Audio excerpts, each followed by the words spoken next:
Ndongeye ndagusuhuje wowe muntu wese uri gukurikirana YouTube channel yacu, nkaba nkubwira ati ese wiriwe ute cyangwa waramutse ute cyangwa ugiye kurara ute.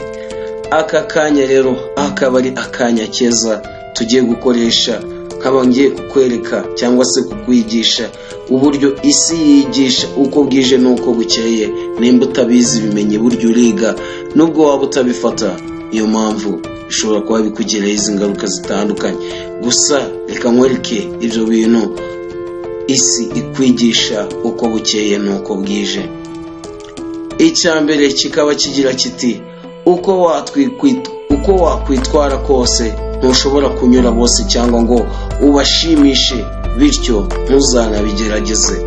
Icya kabiri si kwigisha uko bwije nuko bukeye, kikaba kigira kiti ibyo umuntu yifuza kenshi sibyo abona, ndetse n'ibyo akora sibyo akorerwa, rwose ntibikwiye kugutungura. Icya gatatu isi ikwigisha uko bwije nuko bukeye, kikaba kigira kiti byose ni ubusa. Ibyo watunga byose mu kanya nk'ako guhumbya byayoyoka ugasigara uririra mu myotsi, bityo ntuzigire akandare. Icya kane isi kwigisha uko bwije nuko bukeye, kikaba kigira kiti bimwe mu bibazo duhura nabyo akenshi nubwo biduhungabanya, ariko ibyo tubyitwayemo neza bitubera isomo rizadufasha gukemura byinshi mu buzima bw'imbere. Icya gatanu isi itwigisha uko bwije nuko bukeye, kikaba kigira kiti uwo waba uri we wese ntukikanyize ngo urakomeye kuko ntawigira.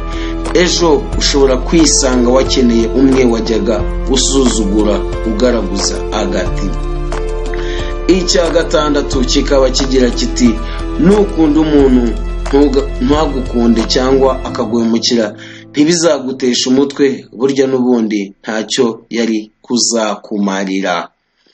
Icya karindwi isi twigisha uko bwije nuko bukeye, kikaba kigira kiti mu byemezo bikomeye ujye ufata mu buzima, jya ufata umwanzuro ku giti cyawe, ukurikire umutimanama wawe, ni nawo uzi ibyo ukeneye n'uwo wifuza kuba we. Icya munane isi ikwigisha uko bwije nuko bukeye inshuti yanjye, kikaba kigira kiti nubona inshuti nziza uzakora uko ushoboye ntigucike, kuko burya yakurutira zahabu.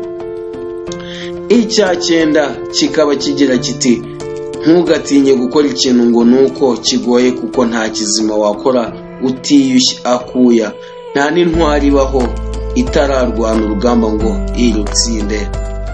Icya cumi isi kwigisha buri munsi uko bwije nuko bukeye, uko bukeye nuko bwije, kikaba kigira kiti ikiruta byose nize nuko nta gihombo cyo kugira neza, nubwo benshi bitugora kandi nta n'inyungu yo guhemuka. Tujye dukora byose uko twishakiye, ariko Imana ibitureba. Nshuti aho uri hose gira neza wigendere.